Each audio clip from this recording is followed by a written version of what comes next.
اپنی خون کا نذرانہ پیش کر رہے ہیں، میری مائیں اور بہنیں اپنی عصمتوں کی قربانی دے رہی ہیں. وہ جب دیکھتے ہیں کہ یونائٹڈ نیشن کے باہر ہمارے کشمیری مظاہرہ کر رہے ہیں تو آپ اندازہ لگائیں کہ ان کے حوصلے کتنے بلند ہوتے ہیں.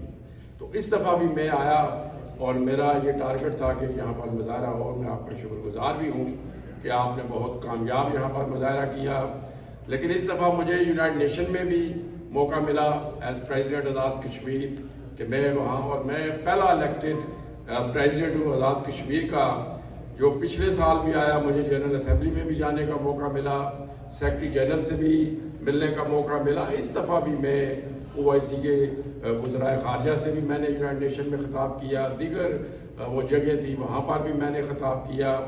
مجھے یہ بھی اس دفعہ اعزاز حاصل ہوا کہ میں شاید پہلا آزاد کشمیر کا سیاسی کارکن ہوں حکومت میں جو اسٹیٹ ڈپارٹمنٹ میں امریکی نائب وزیر خارجہ نے بھی مجھے ملاقات دی اور میں نے 1.5 کروڑ کشمیری عوام کا مقدمہ جو ہے وہ امریکی حکومت سے بھی لڑا اور ان سے کہا کہ وہ ہماری حمایت کریں. اسی طرح سینیٹر، کانگریس مین اور دیگر جو لوگ تھے ان سے بھی میں نے بات کی کہ وہ ہمارا مقدمہ لڑیں.